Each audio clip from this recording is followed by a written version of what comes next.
Olá, quarto ano, tudo bem com vocês? Hoje eu tô passando aqui, né, apenas para conversar com vocês, para explicar, né, os assuntos, os temas que a gente abordou no nosso TD, tá bom? Então, você pega a sua folhinha, tá certo? Pega a sua folhinha e acompanha, né, a leitura e a explicação de todo o conteúdo abordado no TD, tá certo? Eu vou ler, né, você vai acompanhando com o seu TD em mãos, certo? Se quiser, pode pausa o vídeo agora, né, para que você possa ir pegar. E vamos lá. Então, né, na primeira questão, a pergunta feita foi a seguinte: além da cultura e da dança, o que mais herdamos dos africanos, né? Antes de continuar, eu quero lembrar, né, os assuntos, a gente abordou dentro desse TD três assuntos, três temas, certo? Quais foram? Elementos naturais e culturais dos africanos, trabalho da cidade e no campo e pecuária, certo? São esses três assuntos que a gente está falando aqui, né, que a gente abordou dentro do nosso TD, tá bom? Foram esses três assuntos, né? Então, tudo vai ser baseado nessas três coisas. Então, além da cultura e da dança, né, que mais que a gente herdou dos africanos? A gente herdou palavras do nosso vocabulário, ritos religiosos, alimentos, ritmos, né, e ritmos musicais. Ritmos de um modo geral, ritmos musicais. Então, na segunda questão, sobre a divisão de trabalho nas tribos africanas, qual das afirmações está incorreta? Eu vou ler as três, né? E a gente vai dizer qual que está incorreta. Né? Os homens são responsáveis pela caça, as mulheres cuidam das crianças. A divisão do trabalho é feita de acordo com os sexos. Então, a gente sabe, né, ao longo das aulas, né, que a gente falou sobre o assunto, vocês devem lembrar que a gente, inclusive, conversou e explicou, né, que realmente os trabalhos que os homens africanos fazem, né, são a caça, a pesca, eles trabalham também na mineração, né. Esse tipo de trabalho mais pesado, né, eles são feitos por homens, certo? E os trabalhos, né, que são, digamos, entre aspas, mais leves, né, cuidar da casa, fazer alimento, cuidar das crianças, tudo isso fica a cargo das mulheres, né? Por que é feita essa divisão do trabalho? O trabalho, ele é separado, né, para cada um, a divisão do trabalho é feita de acordo com as condições de cada pessoa, né? Geralmente os trabalhos mais pesados, né, mais de certa forma mais perigosos, às vezes, são colocados para os homens. Por quê? Porque os homens, né, biologicamente, eles têm mais resistência física, né? Eles têm mais resistência física. Em alguns casos, eles também têm mais resistência emocional. Então, os trabalhos que são, né, que exigem mais dedicação, mais delicadeza, né, e menos pesados, geralmente eles são reservados para as mulheres, né? Proteção, provisão, esse tipo de coisa geralmente fica mais a cargo dos homens por isso. Então a frase errada é a que diz que a divisão do trabalho é feita de acordo com os sexos. Não é por isso. Não é visando isso, não é por esse motivo que a divisão do trabalho é feita assim. Como exemplo, eu posso citar, né? Existe uma frase que para muitas pessoas, né, costumam pensar, interpretar assim de uma forma um pouco equivocada, né? Que para algumas pessoas essa frase pode soar ofensiva ou machista, que ela é bem comum, né, aqui na nossa terra, no Nordeste, e diz assim, que onde tem homem, mulher não faz força. Mas o que acontece? Por que mulher não pode fazer força quando é possível para ela ser preservada, né? Quando é possível que ela não faça força? No caso, carregando coisas pesadas, esse tipo de coisa.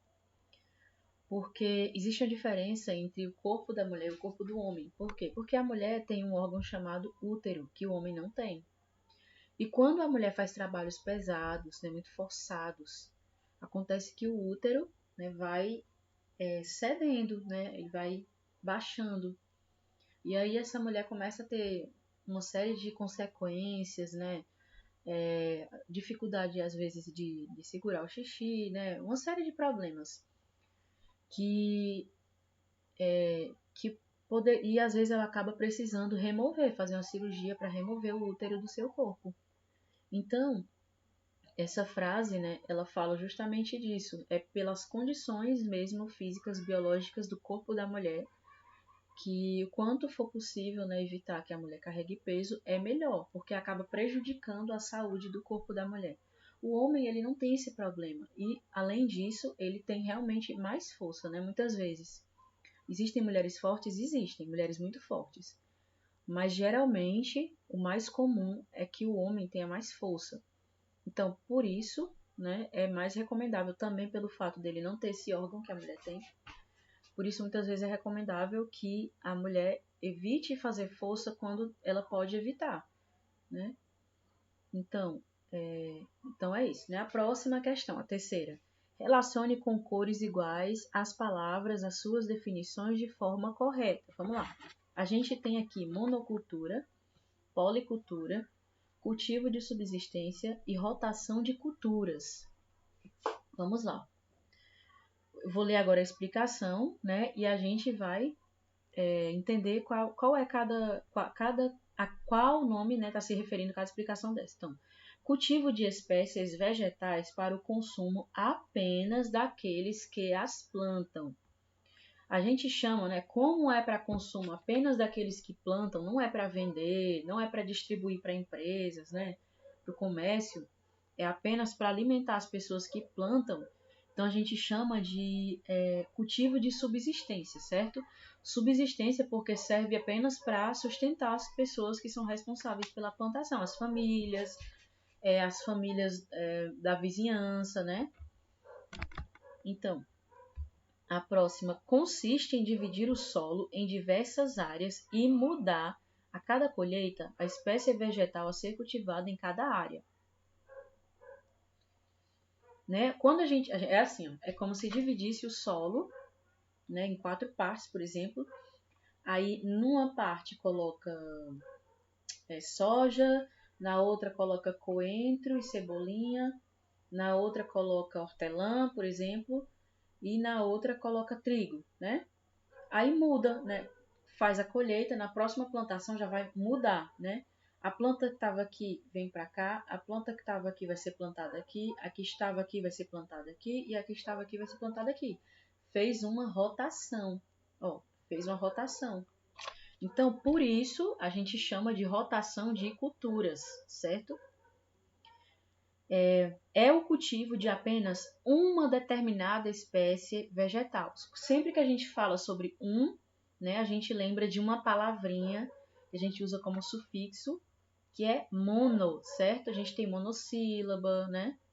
Que é a palavra que tem uma sílaba só. Da mesma forma, a monocultura é a cultura que é voltada para uma espécie só, certo? Então, é o cultivo de diversas espécies vegetais. Quando a gente fala da mesma forma que quando a gente fala monossílaba, mono a gente se refere a um só, quando a gente fala né, polissílaba funciona do mesmo jeito, policultura se refere a vários, né? Então a gente está falando de várias culturas, várias espécies vegetais, né? A quarta questão. Preencha os quadrinhos abaixo com a resposta correta. A. As pessoas que trabalham na agricultura, como é que a gente chama? A gente pode chamar de agricultores ou lavradores, certo? B. Profissional que orienta na produção agrícola. Esse aí só tem um nome, que é agrônomo. A gente teve um errozinho de digitação, né? Mas você agora vai conseguir entender, né? Então, o profissional que orienta a produção agrícola é chamado de agrônomo, certo? C. Cultivo de produtos depende do solo e do clima, certo? Vamos lá para a próxima. Cadê? Os profissionais que trabalham na pesca, como é que a gente chama? Isso mesmo, pescadores. Só tem esse nome aí, tá bom? Próxima questão. Explique com suas palavras o que significam as palavras citadas abaixo. O que significa agricultura, gente? A gente sabe que a agricultura, né, é um trabalho comercial, né, é uma atividade comercial que não é só comercial, porque existe o cultivo de subsistência, né? Mas é um trabalho feito com a terra, né? A gente cultiva, cuida da terra para que possam ser cultivadas espécies vegetais. É um trabalho de plantação, né? De produção de vegetais. A pecuária, né? A pecuária, sim, a pecuária é uma atividade econômica, né, que envolve a criação de animais, certo?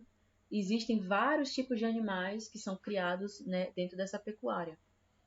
E a matéria-prima, gente, a matéria-prima é aquele elemento, né, que ele é usado num processo é o primeiro elemento que é usado no processo de industrialização. Por exemplo, as matérias-primas dos animais, né? Vamos supor que matéria-prima da vaca, couro, né? A carne, o leite. A partir dessas coisas aí são feitas outras coisas, né? Elas passam por um processo de industrialização e aí conseguem fazer outros produtos, começando com essas matérias-primas, né? A galinha, o que ela oferece? As penas, a carne, os ovos. Essas são as matérias-primas, né? É a matéria original, é a primeira. Aí, na sexta questão, está pedindo assim: sublinhe abaixo as atividades desenvolvidas na zona rural. Aí a gente tem as opções: ir ao cinema, criação de gado, trabalhar no shopping, colheita e plantio. Quais dessas coisas aí, gente, que nós só vemos acontecer na área rural, que é no campo, né? A gente não vê ir ao cinema, nem trabalhar no shopping no campo. Ir ao cinema e trabalhar no shopping são coisas que a gente só vê na área urbana, na cidade, né? Então, o que faz parte do campo aqui da área rural? Criação de gado, colheita e plantio, né? Então, 7. Desembaralhe as letras das palavras destacadas para dar sentido às frases e reescreva-as nas linhas abaixo. Vamos lá. Eu vou apenas ler as frases e vocês vão ver se colocaram dessa forma, tá bom?